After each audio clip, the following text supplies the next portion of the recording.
Good morning, ladies and gents, fans of golf and libations.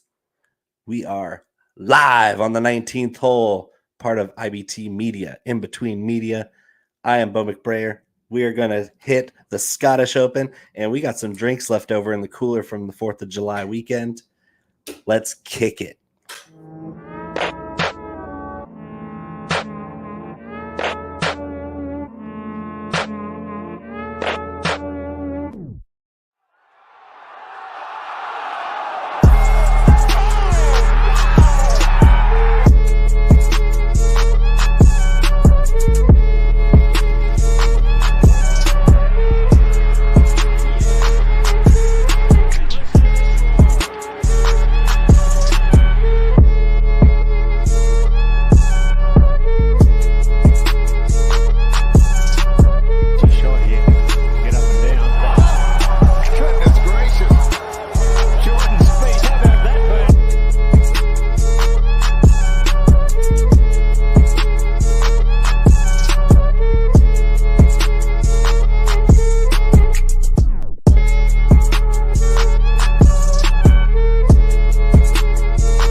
I assure you there is no such word as libations.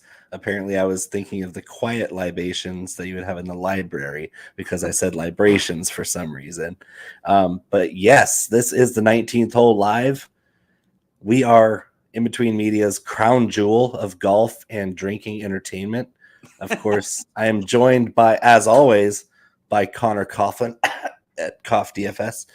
He's our golf drinking aficionado alongside me. I mean, I saw three of us are pretty much the same person, just from different parts of the country. Kelly will join us later. She's just running a tad bit behind, but she will definitely be with us to keep us in line. It is completely necessary because we're headed for the sacred ground, the Scottish Open. I was actually really looking forward to this because I figured you'd be in an accent half the show, so that's good. If it's not Scottish, it's crap. Oh, did you have a good fourth, man?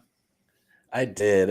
I kind of overdid it though because I was in charge of the barbecue, and you know me. I'm just like I'm already over prepped like before I even light the fire, and I had two of my cookers going. I have three technical barbecues that I use, and two of them were working yesterday, and I still ran out of real estate for cooking surface because of how much stuff I was cooking. I was in charge of steaks. This is how insane our get together was. We had a total of 8 people at our house for the 4th of July. They got there at 5 p.m. From noon, I would say, I was ready to go, lit the fire, and I got everything on the grill by 1 p.m. to get going. But I had my Traeger fully loaded down with pork belly burnt ends, which were, they're meat candy. I mean, it's the best kind of barbecue. And then we have of course, I had 20 steaks, not 20 steaks that my in-laws purchased for this barbecue. And they already knew that we were cooking pork belly burnt ends. And then a whole pack of hot links, Louisiana hot links, that I threw on the smoker along with everything just to bring them up to heat and get a little color on them. But pork belly burnt ends and 20 steaks. We had New York strip, we had sirloin, and we had filet mignon that I cooked up, and plus all the sides. I was exhausted. Like by the time we ate 20 steaks for 8 people. Well, we didn't. That was the ridiculous part. But I didn't have to buy the meat, so they dropped the meat off a couple days before, and we had the fridge space. So, but it's crazy. That's that many steaks. Of course, there were 12 left over. So you're set. Yeah, we have plenty of leftovers. That's kind of the theme of this episode. Is not just what's left over in the fridge, but what's left over in the Coleman ice chest out back. I have to go grab one of these. When Kelly comes back, I'm gonna have to pop out and grab a bevy because I think I'm gonna pour a vodka Sprite. Attaboy. Yeah, no, it's I stuck pretty much to Busch lattes all weekend. So Busch lattes and a couple of these guys floating around, but other than that, Other than that, Yeah. it was mostly a beer weekend. We spent a ton of time on the boat, and so I was just loading up the backpack and you know hopping on the boat, drinking beer So after you, beer you're after in beer. that beautiful 6-week period where you're not on a frozen lake Yeah, in South exactly. Dakota. Well, and it always messes with me too because we usually go boating on the same lake that we go ice fishing on. So it's like, That's what I'm saying. It's like, well, we got to wait for the ice to melt so we can dig the boat out. yeah, it's true, 100% truth. Like when we first went up to try and take the boat out a few weeks ago, like they hadn't even gotten the docks in because it had like just recently thawed out. I mean, it's nuts living up here, but So I was just giving you shit, but it's actually true. If you're that far north, shit does not thaw out quickly. not at all. And like I'm not like north. I mean, I'm in South Dakota and like the southeastern tip of South Dakota, but like where my wife's family lives and everything is getting up into middle western Minnesota. So yeah, it's getting up there. Yeah, here we're in dead of summer, of course, but we've been in this nice little Delta breeze type period of time where we had a week straight of 100 plus, and now we've kind of been in the 80s and low 90s the last week, and it's been super nice because it gets down to like the low to mid 50s at night, and you're just like, oh, I can do this. We can open the windows up and actually be chilly when I wake up. That was a nice change from being too hot for a week straight. It was miserable. No, I love that. And it was actually perfect weather where we were at. And then I came home and it's been like 90 plus degrees. And today we had like I didn't even know if I was going to be able to get on. Like a quarter of our city doesn't have power right now. We had horrible, horrible thunderstorms. So Jeez. yeah, so it's fun living up in this part of the world. The weather is always just so pleasant. What are you drinking? I am I'm staying true to form. I'm just gonna keep rolling right through these Busch Lights. And I'll take one of these here in a minute. What are you throwing over there? Apparently, my daughter is throwing Tupperware on the floor. Our boss man who's in the she just yelled at me, "I'm not." Like sure as hell sounds like you are. Yes. Now our boss man who's in the background today, I'll appreciate the Busch Lights. I think I pounded through about 60 of these in the last couple of days. So his urine stream has never been stronger, ladies and gentlemen. And the nice thing is you can just write it back into the can and chill it back out. Same taste. Yeah, it's the same. It's where it's bottled at the source, right? Oh yes, free advice. Make sure you clean the water out of your cooler or it will get moldy. That's true. Yeah, if you have water from the last, golf advice and drinking shenanigans, we're here for true life advice. Clean out your cooler. That mold doesn't set in very quickly if you have a Yeti cooler or something like that that's sealed off. Like I'll have ice in there in 2 weeks just with some of those coolers. It's ridiculous. One of our good friends got us one of those Yeti backpacks for one of our wedding gifts. I had never used the damn thing. And I'm one of those guys that was like a staunch, like, hell with Yeti. It's overpriced. It's garbage. It's this, that. It's whatever. You can get it cheaper. No, hell no. That backpack, I swear by it. Like, if we can get a Yeti sponsorship. It's overpriced, but it's not garbage. No. You get what you pay for. I packed in like 30 plus beers into the damn thing, put it on my back, super comfortable, kept everything cold, like 90-degree heat, no problem. Like, I'm sold on it. Like, I have the same backpack and I'm bringing it to Canton if that's what that means to me. Yeah, Yeti, come on now. Do the right thing and sponsor In Between Media because we are all in on keeping our bevies cold when it's hot outside. There isn't a drunker stream than us. No. If there is, I want to meet him. So before we get into no trunk slams, let's kind of spin it back a little bit. What do you say? Let's do her.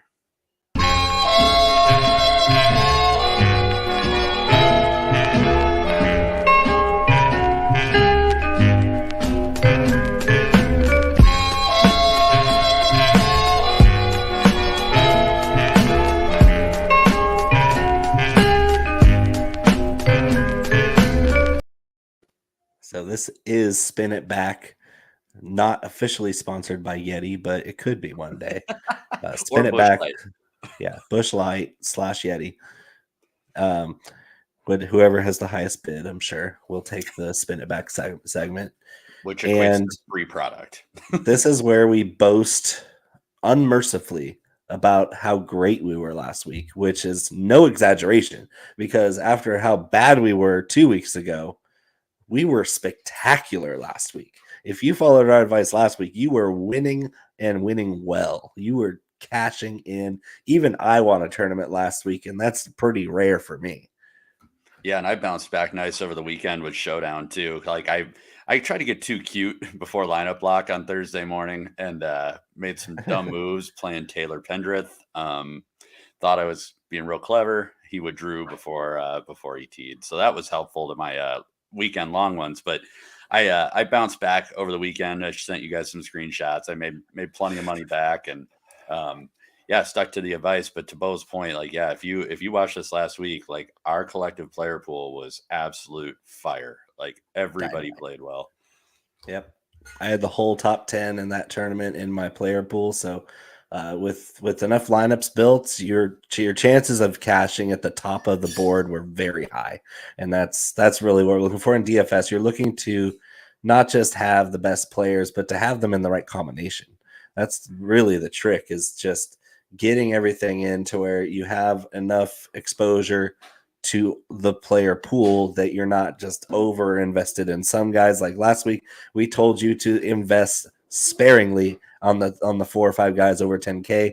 And guess what? Only one of those guys even made the cut, and that was Sahith Theegala, who I had somewhat I added some exposure before lock last week. Between the show and lock, I added some more Theegala because the dude's playing hot, and that's kind of the same reason you went after Mr. Goddard for the second straight week, because he's hot, and hot guys go into John Deere and they don't cool down. And that kind of came down to more of that. The recent form took a hold of my player pool more than anything, because that was what I was looking for. I swear, I don't know what's going on in there. I have no vision of the kitchen from here. I have no idea. We're turning this into a renovation show. Home reno. We're demo day at Bo's. And knowing what I know from just the sounds is they're either destroying the house or they're making an ice cream sundae. I mean, one of them will be enjoyable. No, Okay. and to your point on Goddard up like 122 and a half DK points. I mean, you had to have them. And I mean, so in our head-to-head, our office league, with only without having Taylor Pendrith and having Webb Simpson miss the cut, my lineup still scored 444 points. So if I had Taylor Pendrith even play 2 rounds, I mean, we're talking massive money on the lineup that I built. So yeah, I mean, your optimal lineups were in the mid 600s. So you had a couple more guys that made the cut, and you were going to be making some serious dough. Yeah, Pendrith was just an aggressive play that didn't work out. Those happen every week. You have a guy that bows out right before lock or right after lock, and you have no choice but to just eat it. Like you said, the red flags were there. He hasn't played in a while from an injury, and I guess he just wasn't quite ready this week. But you took a shot because, I mean, he did line up to the course pretty well. So, I mean, I wasn't going to do it, but we're. I mean, it's well documented that I do a lot of dumb shit things every week. So, yeah, trying to get too cute isn't very becoming of somebody who should just win ugly. Yeah, just win ugly, Connor. Know thine-self well. Yeah, being ugly has worked out well for me so far in life. I might as well just stick to what I'm good at. Yeah, stay in your lane, Bo. I did. So I know Bo hates this, and I will spend literally 30 seconds on it. I did dabble in Live Tour since last time we talked on the Showdown, and I got absolutely brutally handled in that one. Did the house win like I said the house would win? The house did win. I will say the interesting thing is that the player pool that I alluded to a few guys, and points wise they did actually work out. So I do think continuing forward, like I'll take some shots at Showdown. We won't waste time on here, but I may start posting them to Twitter or something. But there are some edges to be had, and when I say I lost money, I broke even on it, but it was an interesting tournament. And as you would imagine, Dustin Johnson, Pat Perez, Patrick Reed, Taylor Gooch went away with it handily. But I did want to mention, I don't know if you saw the post-win interview with Taylor Gooch. You know, it's a lot like a Ryder Cup. Get out of here with that. Like he went so far, like so many rungs down for me when he said that. When even the other live guys are like, "Really, dude? What are you even talking about?" I love the clip where Dustin Johnson like looks into the distance, like, "What?" The thing has nothing like a Ryder Cup. If you can blow DJ's mind, that's saying something. Yeah, seriously. But hey, look at her hair. It looks great. Oh, so purty. I was going to mention one thing about Liv, and it was how much I agreed with Billy Horschel this week, where he just called out all those guys as hypocrites for complaining that they couldn't keep dual membership with the PGA Tour. It's like, what, are you going to play in 29 events? Nobody does that. And that was the main contention, is these guys are complaining that they're not going to be able to play more when they literally signed up to make more money playing less. And so he called them out as hypocrites. They are hypocrites because they're whining about the wrong things. Like, if you're going to whine about something, whine about the opportunities that you don't have, rather than the ones that the PGA Tour just said, hey, it's either them or us, and you live with it. And it was, the writing is on the wall the whole time. And apparently Taylor Gooch is the only one that didn't get the message. They weren't bluffing about suspending you. They weren't bluffing. They don't like that you went to a different tour and you're promoting a different entity than the one that was taking pretty decent care of you. They're independent contractors, but they do have plenty of benefits on the PGA Tour. Whether you like it or not, the Live Tour is not going to provide those same benefits. They're just going to provide you with the livelihood to not have to worry about those if you have to pay for them yourself. Yeah, and we won't waste any more time on Live. I know we've beaten the dead horse there, but yeah, I'm sick of it. Kelly, aside from looking amazing with your new haircut, what are you drinking this evening? Oh my gosh. So I should tell people I am late because of my haircut, but it was not intentional. I was supposed to just have a consultation. Should I cut off my hair and go all natural? And it turned into a haircut where I had wet hair, and now I came home and I blow dried it. So yeah. And thank you. I'm drinking Nailed it.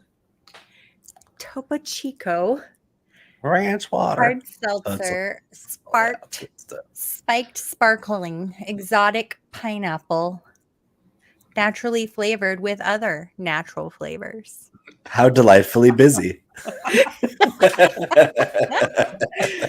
Yep. Oh my gosh, you guys, I just feel like I have so much to tell you, and I just lost all of that time. But you talked about Liv, which is great. I'm glad I missed that. So yeah, perfect. We were just about to avoid trunk slams.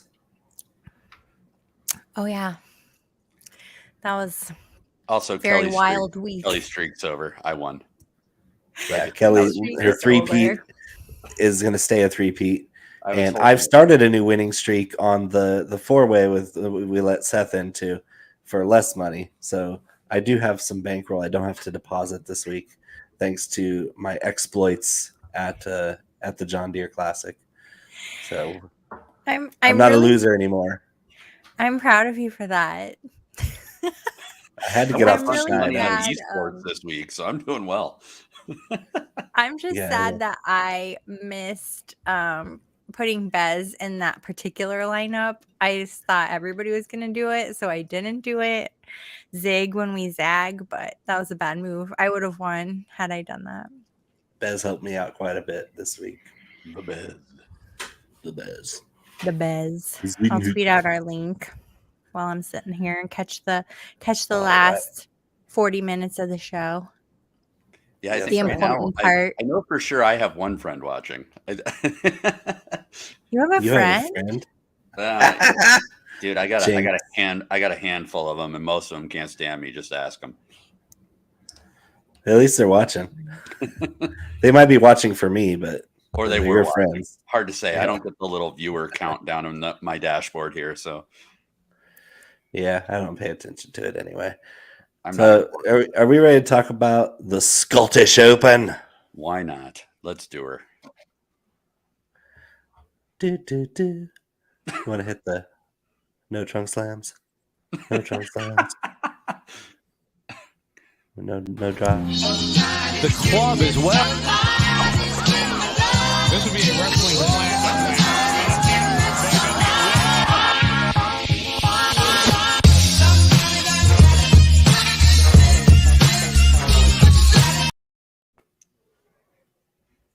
No trunk slams. Connor, how's the course looking? Wow. So Renaissance Club in North Brunswick, Scotland. It is a par 71, formerly a par 70. Also, don't be fooled. You can find reportedly a par 72, also not accurate. Par 71, 72, 93 yards on fescue grass, which is not atypical for a link style course like this is. It's a fairly straightforward course. The biggest things are the weather is as a defense. And at least preliminarily, the wind does not look like it's going to be a huge deal. May have a little bit approaching 20 mile an hour. I think it was Friday. But, in Scotland, that's not super aggressive. See, she doesn't like it. She doesn't like the course breakdown. Doesn't like the course breakdown. Larger than average green complexes. And again, being a link style course, you got a lot of deep bunkering, a lot of uneven lies in the fairway. You do have some deep rough. Generally, as long as the wind isn't up, you shouldn't have a terrible time finding the fairways. It's not incredibly difficult here. Like I said, it's easy to score on. It's straightforward. If the wind kicks up, though, that's when you're going to start seeing some trouble. I mean, that's the course in a nutshell. Can I disagree with you already on the show? Yeah. This is not a link style course. It is in Scotland, but not every course in Scotland is a link style course. This does not go but yes, most of the courses in Scotland, because of the limited geography they have, are link style courses that run alongside the shoreline. This is not one of those courses. There are plenty of holes that run perpendicular to the shore, and even though the elements are going to be similar, link style really just comes into play with using the natural topography of the shoreline as part of the golf course to not use too much of the actual space of the countryside, because they didn't want to take up a whole bunch of real estate of Scotland on golf courses. Believe it or not, the St. Andrews that we're going to be at next week is a park. Like, they don't even play golf on Sundays there. It's an actual city park where you can walk your dog and throw the frisbee for your dog right on the road hole in the 17th and 18th hole at St. Andrews. The birthplace of golf is not even a golf course on Sundays, because the Scottish people use the grounds for all sorts of different things. This course this week is a golf course. It's on the shore, but it's not a link style course. So I'm going to correct you there just on semantics, because I'm a jerk. I was going to say it really depends on how literal you want to be on link style. I would say that there are many elements of this course that are similar to that of a link style golf course. How is that? But it's not officially a link style course, laddie. Can you mute him just for like 10 or 15 minutes? No, you're correct. Like to be clear. To be clear, Bo is correct, and I do think, though, in a lot of ways, that is a lot of how the wind actually is super adverse here when it comes up. Yep. So just to know, like, there are characteristics similar to a links course if you're trying to get a vibe of like what the kind of penalty areas are going to look like the deep bunkering, the long fescue grass, those types of things. You're obviously not dealing with a lot of trees, things like that. So in any event, the stats that I looked at this week, I did just an overall shots gained tee to green. I did birdie or betters gained. I'm assuming that this is going to be kind of a low scoring affair because of the kind of benign weather conditions. I mean, if the wind was going to be up, I think you're looking more like 11 or 12 under final score. I think right now, especially with the strength of field, I bet you we're getting closer to 22, even 23 under. So birdie or better. I did opportunities gained as well. Like I mentioned, the greens are huge. So if the wind isn't up, I want to know the guys that are getting super close. They're not undulating either. They were quite flat. It's actually, it's not, at least everything I could find, really, it's not a super, like I said, it's not a super tough course. Like, if you can hit to your spots, it shouldn't be that tough. I did bake in a very, very, very small percentage of shots gained tee to green in windy conditions, just in case. I wanted somebody so when I say a little tiny bit of the, like, I think 6-7 stats that I built my model on. I put that in at like 7%. So I mean, it's just a sprinkling in there just to get a feel if the wind does come up a little. I'm going to add in one for the viewers out there. Par 3 scoring is very important on this course because there's 5 of them. And I know Connor probably had that on his list. I'm going to add it in for you. Boop. 5 par 3s. That's one more than usual, especially on a par 71 course. It's surprising to have 5 par 3s. This is the kind of course where they're going to score on all these holes really easily. But those having extra par 3 means that you're also going to have an extra par 5. And you're going to want birdie conversion. So birdie conversion, par 3 scoring are definitely in my calculated model building, whatever I want to call it. I don't have a name for it yet. The Bo metric. Modeling. It's called modeling. Modeling. Modeling. That's a blue steel, Bo. Little blue steel? No. Oh, there it is. I covered it with Mike, so. Ooh. Yeah, to Bo's point too on the par 3s, just to give an idea, the shortest one is about 100 I believe it's 148 yards, and I think the longest one is can be stretched out to 248. So you got a wide span there. But again, I think that's why using a metric like total tee to green gives you a better overall sense of the full bag for these guys. So that's kind of why I eliminated some of the normal approach metric that we use every friggin' week. And, some of the key proximity distances that we use every single week. I tried to just kind of get a broader stroke on this one and just look at scoring opportunity. That was the biggest thing. And before Kelly jumps in here with something very profound and useful, I'm going to add one more point here that last year, all 5 of the top 5 golfers by world ranking in the field were in the top 12 finishing. So it's going to be chalk week.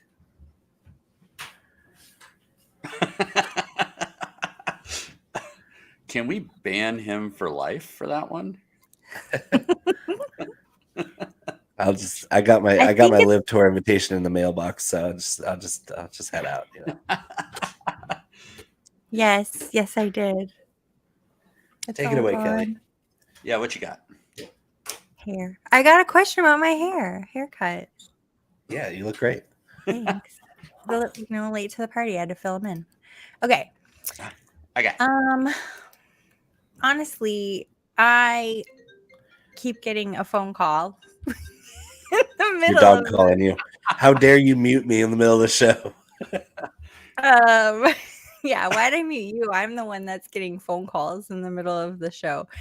I went to try and do my research for this week, and my study hub and Bo's study hub has not been updated today, which is unfortunate because I also could not create my content today. But I will say with the wind, somebody I am staying away from. Actually, see, this is hard because now I don't even know if he's playing. That's all right. We got you. Go ahead. Is HV3 playing? He is. That is somebody I would be staying away from this week because he does not do so well for me in the wind. But the price is right. The things that I have read, I would think I may be lifting the hood, searching for the Zalatoris this week. When you find it, it's quite pleasurable. That's what I hear. I've shied away, but I'm willing to get a little wild this week. A little zig. A little zig-zag. Zalatoris. Something like that. Yeah. Yep. Well, in Scotland. That's going to be on the top end for us in pricing. That's a good starting off spot. Who else do you like above 9,000? Why are you putting me on the spot like this? Come back to me. Yeah, you're hosting. I am hosting. Also, I want to know. I don't know where your head's at, Kelly. I don't know if you got the memo, but we're putting cover letters on TPS reports now too. So Don't forget get the the cover memo? letter. Did you get that memo? Somebody stole my red stapler, so I will not. You be go ahead participating. and come in on Saturday. That'd be great. And Sunday too. My music at an acceptable volume. Scottish Open. I was told there'd be cake. Last time I waited and I didn't get one. I feel like I need to stick with the Scotty Too Hottie. Oh, I just can't quit him. And we also have Fitzpatrick, who I never can quit either. But he didn't do terrible. And but isn't this his third tournament? So the win-win-lose, this would be this week. Oh, shoot. No, this would be. So, yeah, he hasn't played since he won. That pattern is full. The pattern is full, but it's a really good golf course for him because it is. If he sprays it all over the tee box, these fairways are like 40 yards wide. If you can't miss a fairway, I mean, Fitzy looks decent this week. I think so too. I'm gonna debunk my own theory. So we're gonna test the pattern against just common sense, really. But I hate Fitz. I hate playing Fitz, but when he won and proved me wrong, I started getting to like him. I was like, this dude's balling out. I had to delete Twitter for 3 days after all the shit I talked about Fitzpatrick, and then he just stuffed it right down my face. I was like, well, then you were like, oh, and Xander Schauffele never wins anything, and the very next week he won. Sprays. He sprays all over the tee like a male tiger. So yes, I'm gonna go with my usual suspects. Throw in the wildness of the Zalatoris and figure out where I'm gonna land. Those are my top picks. Connor, get your air horn ready because we're going bomber narrative. Bombers are gonna win this week. Bombers. We're talking Rahm. We're talking Morikawa. We're talking Burns, especially. Did you just call Morikawa a bomber? His average driving distance over 300 yards. That's a bomber. All right. But yes, especially Rahm, especially Burns. Those two guys just stand out to me because they can crank it out there 320 on average, especially on these fairways. They're going to roll forever, especially if you're going with the wind. You might not be able to slow a ball down, but there's even the long holes on this course, because it does stretch out with 7,300 yards. You're getting so much rollout on the fairways that you're going to be hitting the same clubs as everybody else unless you're a long hitter. And these guys are just going to be taking dead aim at these pins with wedges from even on 450-yard holes. I think that it's going to be you're going to get guys that really crank it out there that are going to have an easier time around this golf course making birdies. And it's going to take quite a few of them to win this week. Yeah, I'm with you for the most part. I think the scary thing is somebody like Sam Burns, who does bomb the ball, his overall tee to green just isn't great right now. So I'm hoping he finds a little bit of accuracy off the tee, because when you look at his approach and his opportunity gain metrics that we were talking about earlier, he's actually, he rates out number 4 in the field in both. So to be 33rd in the field tee to green, that tells me that he's not driving the ball well. He's not playing well off the tee. His approach has been great, but his driving has been a little off.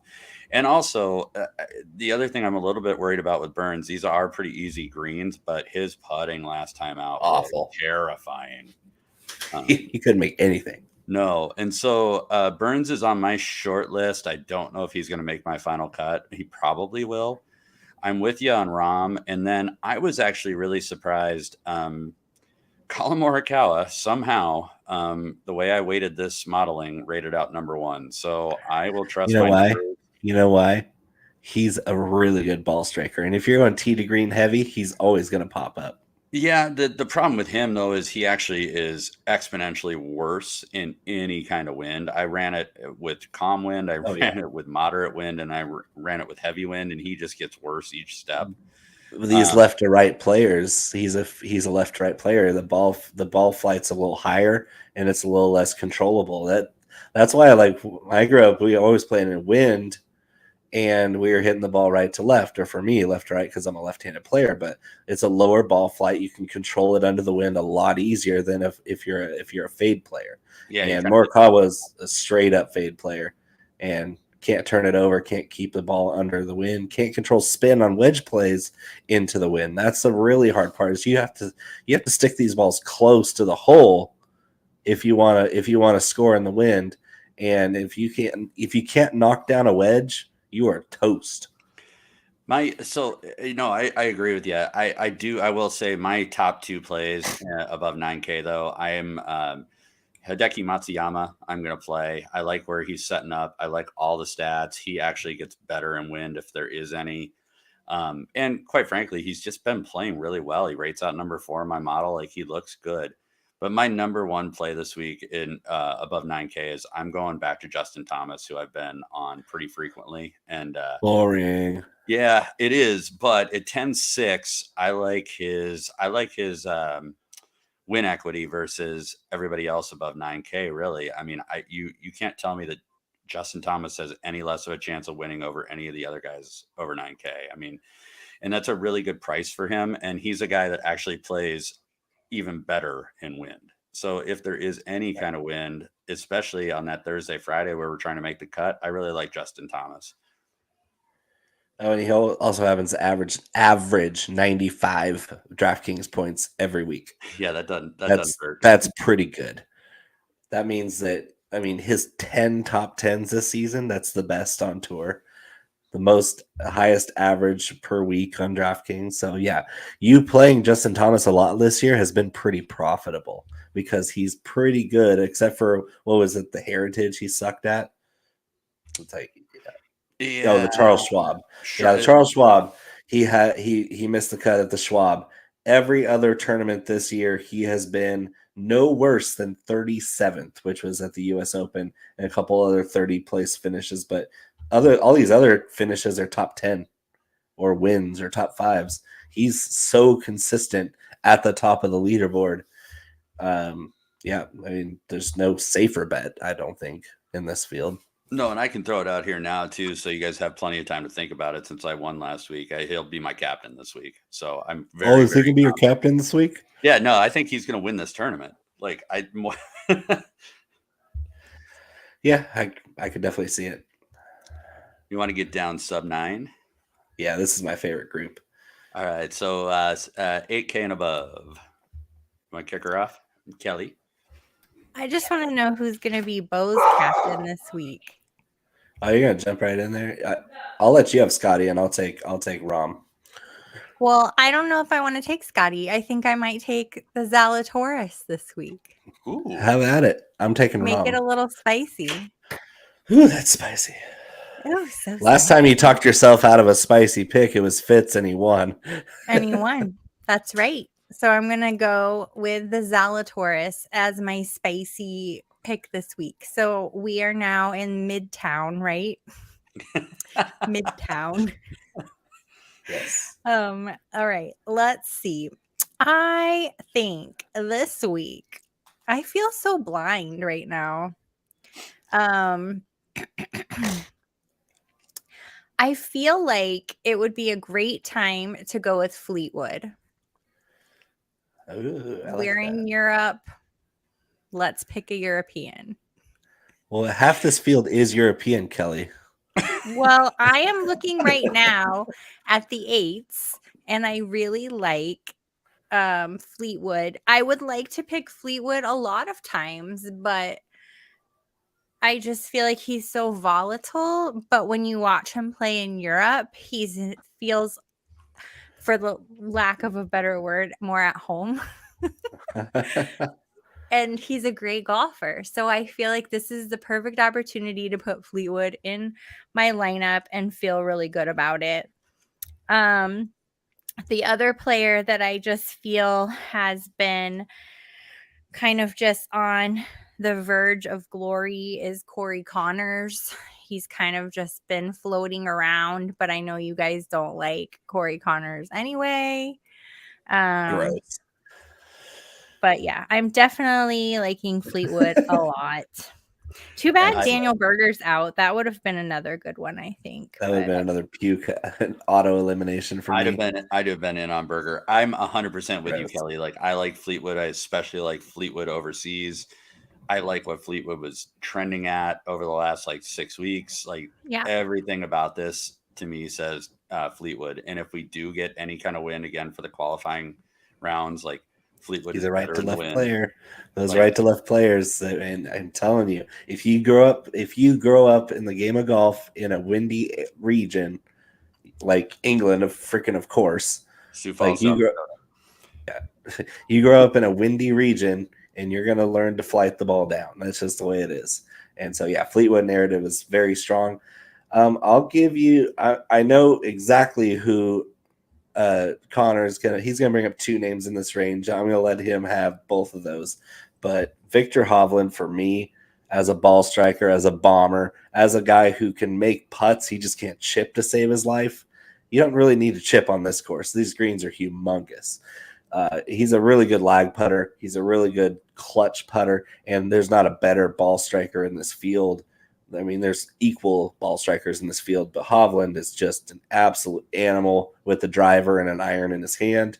So tee to green, give me Hovland all day at 88. He's 85 fantasy points per week, 16 at 18 cuts, and 7 top 10s. Kind of quietly, too, because we give him a lot of crap for his short game being pretty terrible, but the rest of his game is so good that this is the kind of tournament where you're looking for a birdie fest. The guy that can score a ton of birdies is that Victor Hovland kid. He's European too. He happens to be 9 on DraftKings. I didn't know we were going to go up to 9. I thought we were in the. He's 88 88. on DraftKings. Well, I'm looking at him right now, and he's 9 What on kind DraftKings. of contest though? This is classic DraftKings. Okay. Are you on Showdown? Maybe I'm in the wrong one. Showdown. Yeah, Showdown for Thursday. He might be 9. So Hovland, I would have picked Hovland as well.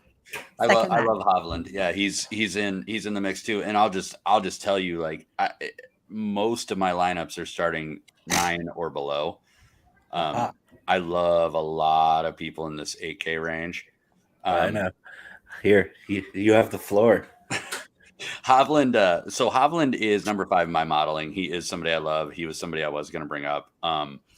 And I think Hovland, for whatever reason, has the same stigma that a lot of the big names, top 5, top 10 in the world players have, where if Hovland isn't winning, all of a sudden he's dog shit. And I just don't understand that. He's, like to Bo's point, been very quietly good all season. Yeah, he's got some holes in his game, but you got to remember, this is a guy that's only been on the tour a couple of years now. And I mean, he's going to be a massive talent, and he already is. So I do like Hovland. My favorite plays in this range, Joaquin Niemann is somebody who, whenever we talk about tee to green, Joaquin Niemann's always going to rise to the top for me. He literally has every shot that you could ask for. He can hit any which way. He can hit any ball flight. And when he does get the putter going, which has been a little quiet for him lately, he's pretty unstoppable. So I really like his odds this week. And then my other guy that I'm just not going to quit yet is Cam Young, who's been an absolute terror. And at $8,100, I think that's almost criminal. It's so cheap. Like he's number 9 in my modeling, and every single metric we looked at, he's in top 20. So Cam Young at $8,100 should be a lock. I thought for sure you were going to say Ryan Fox, who's going to be the chalk of all chalk this week. In there, but like we were talking about in the pre-show, like Ryan Fox is absolute chalk, and ultra chalk. And the only thing I'll say about Ryan Fox, the only, I guess, counterpoint to him being a good play is that anytime that you put Ryan Fox in an elite field, he somehow manages to miss the cut. So while I think he's a great course fit, and I think that he's, especially on European turf, I think he's a good play. I will say he more often than not screws the pooch in these more elite fields. Don't screw the pooch, guys. Oh, and Ryan Fox definitely fits the bomber narrative, though. And Ryan Fox definitely is in my player pool. I'm just putting the caveat out there that if you you and 30% of the world are gonna have him. Yeah, exactly. I mean, he's minimally trending at about 22% rostership, and so to me at $8,500 wedged in between Niemann and Fleetwood and Cam Young being $400 less, like I'm rapidly talking myself out of playing a whole lot of Fox. Like I just don't think that his win equity is any better than those other guys.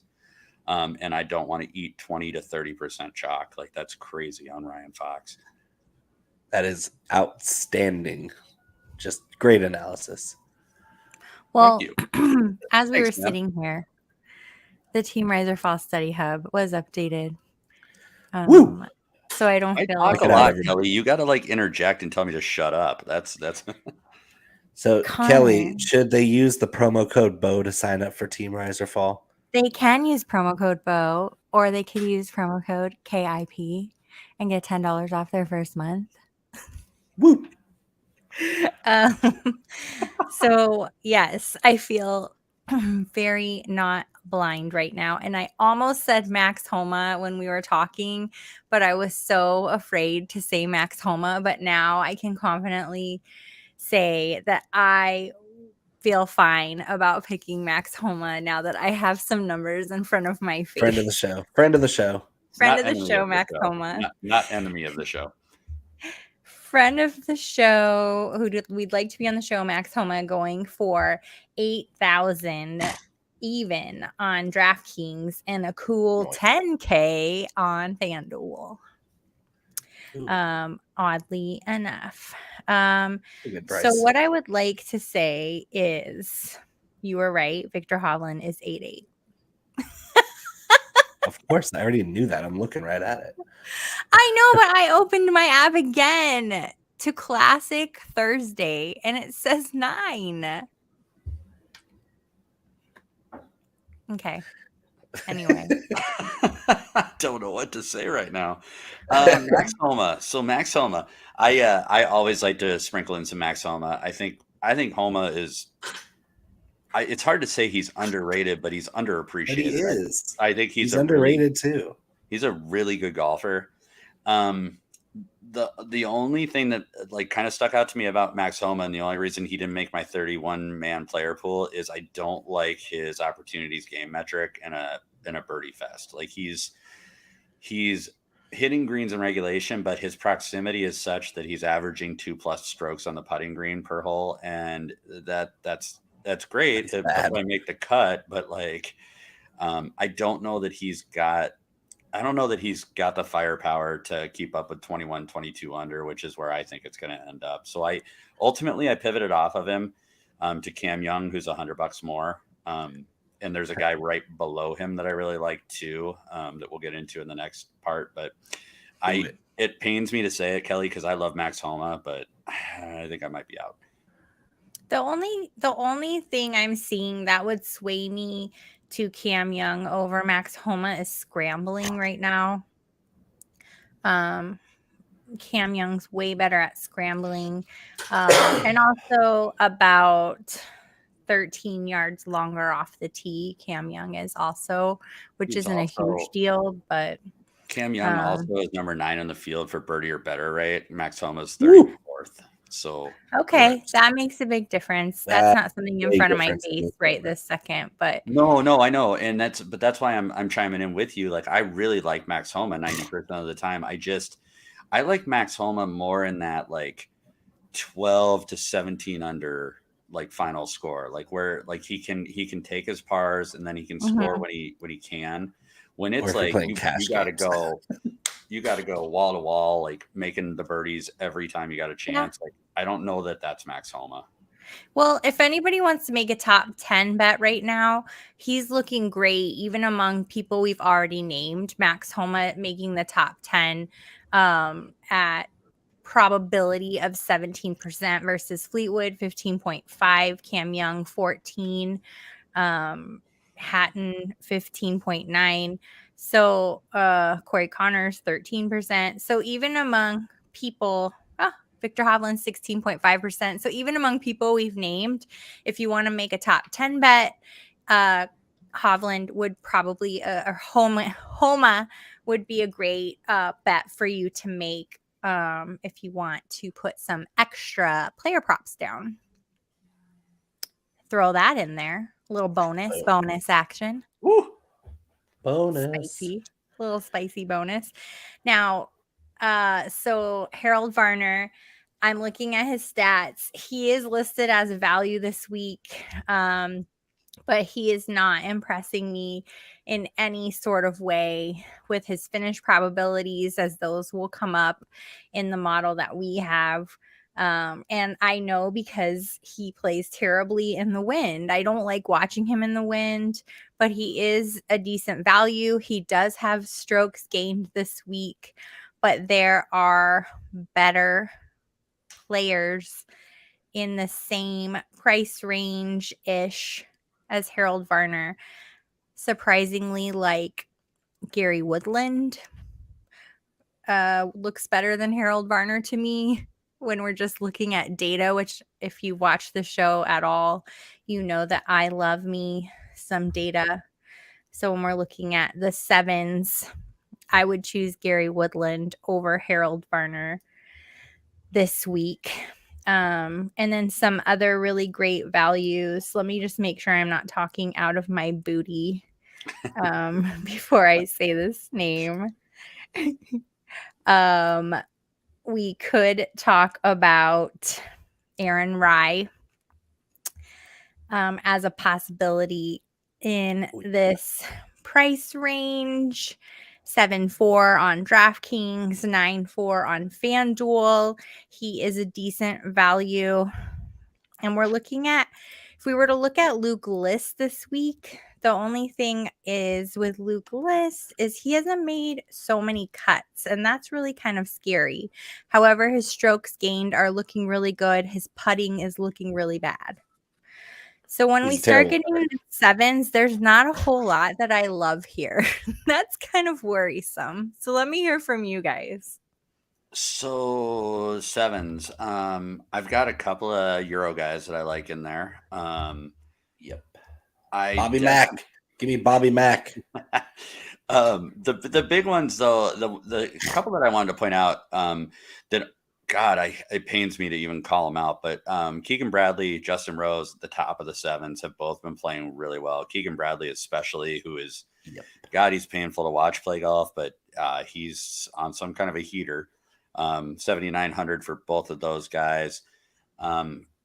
I like, so getting into some of the Euro guys, like I really like Adrian Maronk, who is a bit of a bomber. But averages about 310 off the tee. Greens in regulation, he's almost at a 70% clip. And right now he's number 6 in the DP World Tour. So while he's not going to pop on your modeling because he only has 2 collective rounds, PGA and Korn Ferry, that's a guy that at that point is an incredible value. Number 6 on the DP World Tour. So I really, really like that as a good play, and that's going to give you some leverage. And then getting down a little ways, I like Jordan L. Smith is another guy. He's gaining a little bit of steam. He's actually getting a little popular around the industry, but for good reason. He's another guy on the DP World Tour that you're not going to find a lot of stats on the PGA Tour, but when you start to look at his DP stats, he's quite good. And so he would be another guy that I would take a look at. I believe that right now he is in the top 20 on the DP World Tour. Similar profile to the last guy we talked about, where good off the tee, high percentage of greens hit, low putting average. So a couple of guys off the beaten path. I'll let Bo throw a couple of guys out there. I also want to add another reason to play Adrian Maronk. He just won the Irish Open last week, so he's hot. And he's hot in the UK. So usually guys that go into these high birdie fest tournaments, if they're hot, they're not going to cool down at an easy golf course. So play the Polish Adrian Maronk at 7,700. That's because he's hot. The guy's playing really well. And 81 DraftKings has a pretty good tracker on the DP World Tour stats. 7 top 10s, 12 out of 14 cuts, and 81 fantasy points per week for a $7,700 player who's playing out of his mind right now. I want that kind of guy. I'll throw in 2 guys at 7,500, Sebastian Munoz and Alexander Noren. Those both guys are bombers. They're both high birdie, high risk, high reward kind of guys, where this is the kind of tournament where they don't really run into as many double bogeys as they would if they're playing in a prize field tournament like this one, but on a tougher course. They can hang with the top names on this type of course. And then I'll second Aaron Rye. He's a solid play. I don't know if he can make enough birdies. He's a solid player though. And then Gary Woodland actually plays really well in Europe, and he's a bomber. All these guys are averaging over 300 yards per drive. They're going to hit short irons and wedges into gigantic flat greens. I can't stress it enough. If these guys are finding these very wide fairways with 300 plus yards plus dry fairway rollout, they're going to be scoring like crazy if the weather stays modest. I like Woodland too, and both of you have mentioned him, so I'll definitely say he's in my pool. I do like the skill set. I do like it being Euro. The guy that I have to bring up because I threw it at you guys a couple weeks ago when we were watching live is Harris English at 7,100. I said a couple weeks ago that that's the Harris English that I remember. He's going to win within the next 2 to 4 weeks. I think that he has a fighting chance here because Harris English can get in the ring and box at a birdie fest. And these are easy enough greens that an already good putter is going to stand up. So I really like Harris English this week at $7,100. I think that's a great play. And the ownership on him is super low right now, like sub 5%. I almost brought up Harris English as well. I was going to save it for my next bracket, but he does come in at 7,100. And when we're talking about this price range and looking at data, he's one of the few, if not the only, who is on the positive side of the strokes gained tracks. So Harris English, I think, is a solid move if you're looking to save some money or if you're at the end of your budget. Strokes gained and also his scoring stats have been up week over week as far as staying low. So we're talking 68, 69 rounds, and that's fantastic. So that's wonderful. Did you have something to say, Bo? I was just going to say we better boogie if we're going to get in around an hour.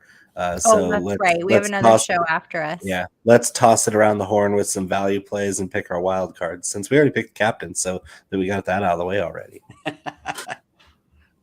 You want me to kick off the sub 6? Go for it. 7? Okay, yeah. So let's see. Antoine Rosner, somebody that I like down there at $6,600. He rates out 22nd in my modeling, which is based on PGA and Corn Ferry Tour. Jesus.